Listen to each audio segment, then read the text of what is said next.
அனைத்து ஆன்மீக நண்பர்கள் அனைவருக்கும் வணக்கம். இன்னைக்கு நம்ம இந்த வீடியோ தொப்புல திருச்செந்தூர் முருகனை நினைத்து இந்த விரதம் மட்டும் இருந்தால் அனைத்து வகையான செல்வங்களையும் நமக்கு முருகப்பெருமான் தருவாருங்க.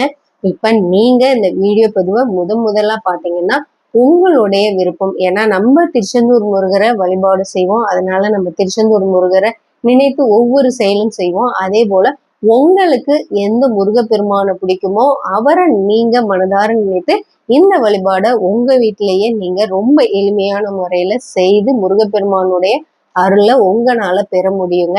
ஏன்னா இப்ப நம்ம செல்வம் அப்படின்னா செல்வங்களை தருவார் அப்படின்னா ஒரு சிலரோட நினைப்பு என்னன்னா, அதாவது பாத்தீங்கன்னா பணம் நம்ம கல்லாப்பேட்டையில எப்போதுமே குறைவில்லாம நிறைய இருக்கணும்.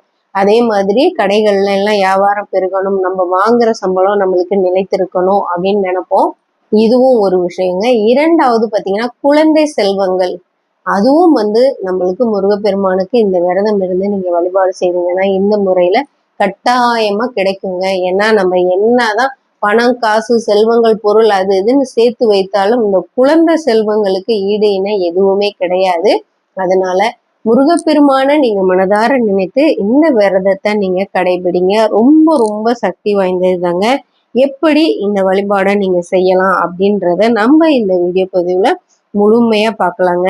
ஏன்னா இப்ப குழந்தை பேரு கிடைக்கிறதுக்கும் சரிங்க, மற்ற விஷயங்களுக்கும் எதுவாக இருந்தாலும் நீங்க இந்த விரதத்தை கடைபிடிக்கலாம். சஷ்டிங்க, சஷ்டி நாள் அன்னைக்கு நீங்க காலையிலேயே எழுந்து குளித்து முடித்துட்டு பாத்தீங்கன்னா வீட்டு பூஜை அறையில சுத்தப்படுத்திக்கோங்க.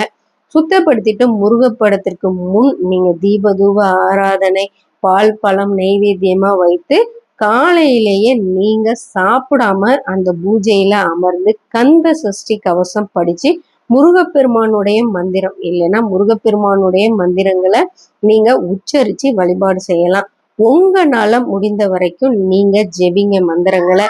இல்லைன்னா நீங்க கந்த சஷ்டிய உங்களால முடிந்த வரைக்கும் சொல்லுங்க. இல்லைங்க இது ரெண்டுமே எனக்கு ரொம்ப கடினமா இருக்கு அப்படின்னா, ஆனா முருகப்பெருமானை நினைத்து நீங்க படிச்சீங்கன்னா இது கடினமே கிடையாது.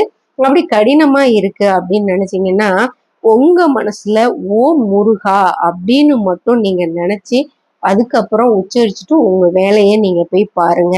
இதே போல நீங்க எந்த ஒரு பிரச்சனையா இருந்தாலும் இந்த வழிபாடு செய்யலாங்க. பெரும்பாலானோர் பார்த்தீங்கன்னா சஷ்டி விரதம்னாலே இந்த குழந்தை வரத்துக்கு தான் சஷ்டி விரதம் இருக்கிறது அப்படின்ட்டுட்டாங்க. இல்லைங்க, அனைத்து பிரச்சனைகளுக்குமே பார்த்தீங்கன்னா இந்த சஷ்டி விரதத்தை நீங்க கடைபிடிக்கலாம். ஆனா அப்படி இல்லை, பல்வேறு பேர் பார்த்தீங்கன்னா செல்வ செழிப்புகள் கிடைக்கணும் அப்படின்றதுல நீங்க எந்த ஒரு விஷயத்துக்கு முருகப்பெருமானை சரணாகதி அடைந்து இந்த விரதத்தை எடுக்கிறீங்களோ கட்டாயம் அது நிறைவேறுங்க.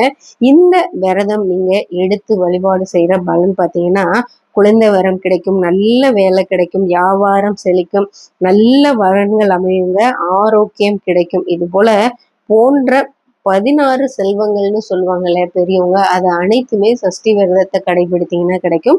நம்பிக்கையோட இந்த வழிபாடை முருகப்பெருமானை நினைத்து நீங்க செய்து அவருடைய அருளை பெறுங்க. இந்த வீடியோ பதிவு உங்களுக்கு பிடிச்சிருந்தா நம்ம சேனலை நீங்க லைக் பண்ணி சப்ஸ்கிரைப் பண்ணிக்கோங்க. மறக்காம பெல் ஐக்கானை தட்டி விட்டுக்கோங்க.